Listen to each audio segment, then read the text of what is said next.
جی ناظرین، میں ہوں آپ کا میزبان باؤ ہارون چشتی. آپ دیکھ رہے ہیں نڈر نیوز. ناظرین گرامی قدر، میں آج ایک ایسے ٹاپک کے اوپر آپ سے بات کرنے جا رہا ہوں جو کہ میں چاہ نہیں رہا تھا اس کے اوپر بات کروں، لیکن کرنا اس لیے ضروری ہو گیا چونکہ بات آ گئی ہے حضور پاک صلی اللہ علیہ وسلم کی ختم نبوت کے اوپر. چونکہ آپ کو پتہ ہے ختم نبوت کا سہارا لینے والے یہ صرف پہلے حق خطیب نہیں ہیں، بلکہ ختم نبوت کا سہارا لینے والے اس سے پہلے بھی بہت آئے ہیں اور وہ بڑی بری طرح ناکام ہوئے ہیں. میرا آج کا جو ٹاپک ہے وہ ہے حق خطیب کے حوالے سے، جو کہ اقرار الحسن کا اور ان کا آپس میں جو ایک چپکلش چل رہی ہے، جس کو تو میں یوں کہوں گا کہ ایکسپوز آف حق خطیب. ناظرین گرامی قدر، میں آج آپ کو اس ولاگ میں یہ بتاؤں گا کہ حق خطیب کس حد تک سچا اور کس حد تک جھوٹا ہے. کیونکہ ٹائم اتنا کسی کے پاس نہیں ہوتا گفتگو سننے کے لیے، چونکہ میں اپنی گفتگو مختصر کرتے ہوئے آپ کو آج یہ بتاؤں گا کہ حق خطیب کے جو ٹرکس ہیں، آیا کہ اس کا کس چیز کے ساتھ تعلق ہے. کیا عملیات کے ساتھ تعلق ہے یا اس کا کسی اور چیز کے ساتھ تعلق ہے؟ تو ولایت کے ساتھ تعلق ہے، چونکہ یہ چیزیں ولایت سے منسلک نہیں ہیں. اگر اس کے اوپر یہ تو ڈیفینیشن ہے نا، کیل کا برآمد کر دینا. یہ جو کیل برآمد ہوتی ہے، یاد رکھیے گا، کیلا اگر کسی ایک نے کسی کے اوپر کیلا ہے تو وہ ایک کیل اس کے اوپر کیلے گا یا دو کیلے گا. کیلوں کے کیل نہیں کیلے گا، اور خاص کر وہ کیل نہیں کیلے گا جو جوتی پہ لگانے والے کیل ہوتے ہیں. دوسرا جو چین ہوتی ہے، چین کے اوپر جو آنکھ سے چین کا نکالنا ہے، یاد رکھیے گا یہ چین بیسیکلی جو ہوتی ہے نا، چین یہ چین نہیں ہوتی، یہ کالے رنگ کی ڈوری ہوتی ہے اور جس کی بار بار گرا لگا کے پتلے کی گلے میں گھونٹ دی جاتی ہے تو اس کی سانس تنگ ہو جائے، اس کو بیماریاں لاحق ہو جائیں، یہ تمام چیزیں. اور وہ بجائے آنکھوں سے وہ دھاگا نکالنا، وہ چین نکال رہے ہیں، چونکہ چین نے تو آسانی سے نکل جانا ہے، دھاگے نے تو نکلنا نہیں ہے. چونکہ اس کا جو عمل کی رجت ہے، خاص کر اس کالے علم والے پہ رجت ہے، اس کے لیے جو چین جو ہوتا ہے وہ کپڑوں سے، لباس سے جھڑتی ہے، نہ کہ آنکھوں سے یا منہ سے. اب یہ منہ سے جو کیل جھڑنے والا ہے، اگر اس کی رجت لگائی جائے عملیات کی دنیا میں، یا ایسا کوئی ولی کامل ہے، تو وہ کیل جو ہے نا وہ سر سے غائبانہ طور پہ جڑیں گے، جس طرح بال نہیں اچانک جڑنے شروع ہو جاتے. تو اس کا مطلب یہ ہے کہ یہ جو ٹیکنیکس انہوں نے استعمال کی ہے، اور یہ واقعی ٹیکنیک ہے، یہ ولایت سے اس کا کوئی تعلق نہیں ہے.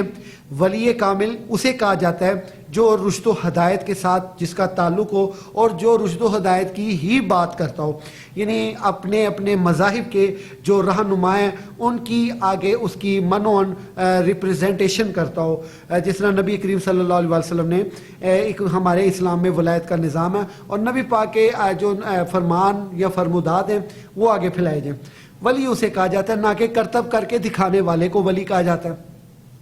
ناظرین میں آپ کو یہاں پہ ایک بات بتاتا چلوں، یہ چونکہ حق خطیب جو ہے یہ ایک بہت بڑا گنڈا ہے. میں اقرار الحسن کو مشورہ دوں گا کہ یہ حق خطیب سے بچے، کیونکہ اس نے ناصر مدنی جیسے علامہ کو نہیں چھوڑا. اس کے گنڈوں نے، پالتو گنڈوں نے ان کو اٹھا کر ان کو جو ہے نا برہنہ کر کے ان پہ جو تشدد کیا، ان کے جسم پہ ان کے نشانات تھے، ان کی تصویریں موجود ہیں.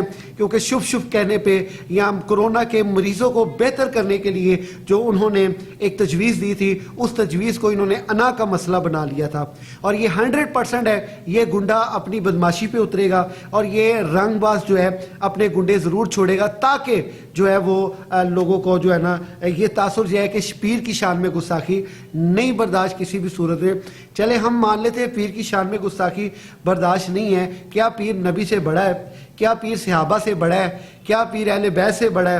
اور وہ پیر صاحب بھی ایسے ہیں جو کہ بعد میں جذباتی ہو جاتے ہیں، رونے والا منہ بنا لیتے ہیں کہ ان سے کوئی بات پوچھو، سوال کچھ پوچھو، جواب وہ کچھ دیتے ہیں. تو ناظرین گرامی قدر، یہ ایک چھوٹی سی ایک ٹیکنیک آپ کی خدمت میں لے کے حاضر ہوا تھا. اس کے اوپر تفصیل سے میں گفتگو انشاءاللہ تعالیٰ قریب کروں گا، لیکن میں ابھی آپ کو یہ بتا دوں کہ ختم نبوت کا سہارا لینا جو ہے یہ بالکل صرف یہ نہیں، ختم نبوت کا پاسبان یہی نہیں رہ گیا.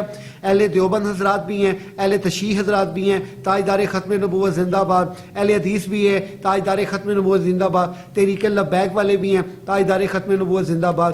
مجھے یہ افسوس ہے کہ جتنے بھی تاجدار ختم نبوت کا نعرہ لگانے والے ہیں، ان کے کسی بھی لیڈر کا ابھی تک یہ بیان اس کے خلاف کیوں نہیں آیا ہے کہ بھی اس کا سوال کچھ ہے تو آگے تاجدار ختم نبوت لے آتا ہے. اس کا بالکل ایسے ہی ہے جو نبی کریم صلی اللہ علیہ وسلم کو آخر الزمان نبی نہیں مانتا، اس سے بڑا بے شرم، بے حس، بے حیا اور بے غیرت قسم کا شخص کوئی بھی نہیں ہے، چونکہ یہ نبوت کے دروازے بند ہو چکے ہیں، اب امامت کا ولایت کا سلسلہ جاری و ساری ہے۔ تو اس پہ جو ہے اگر کوئی یہ کہے کہ جی میں سرکار دو عالم صلی اللہ علیہ وسلم سے میری محبت زیادہ ہے، کوئی شک نہیں، ہر کوئی محبت جتلانے کا حق رکھتا ہے، لیکن اس کا مطلب یہ نہیں ہے کہ اپنے ٹرکس کو ڈیفائن کریں، اپنی جھوٹی کرامات کو ڈیفائن کریں۔ اگر اتنا ہی مسئلہ ہے، آپ کے قریب ایک ہاسپٹل ہے، وہاں پہ آپ تشریف لے جائیں، جتنے بھی ہیں یہ کرامت تو سمجھ میں آئے گی نا۔ اب یہ ہو کہ وہ لوگ آپ کے پلیٹڈ نہ ہوں، وہ آپ کے لوگ پیڈڈ نہ ہوں کہ وہ وہاں پہ آپ جائیں تو وہ بندے ہی آپ نے رکھے ہو سارے ٹھیک ہو کے باہر آ رہے ہیں۔ یہ بالکل ٹھیک تجویز ہے، علماء کرام بیچ میں پڑھیں اس فتنے کا خاتمہ کرنے کے لیے۔ اس معاملے میں میں اقرار الحسن کے بالکل ساتھ ہوں، شانہ بشانہ ہوں، اور انشاءاللہ تعالیٰ اس کا ساتھ دوں گا۔ اسی کے ساتھ اپنے میزبان کو اجازت دیجیے، انشاءاللہ نئے پروگرام کے ساتھ آپ کی خدمت میں ضرور حاضر ہوں گا، اسی ویلوگ کو لے کے۔ اللہ حافظ۔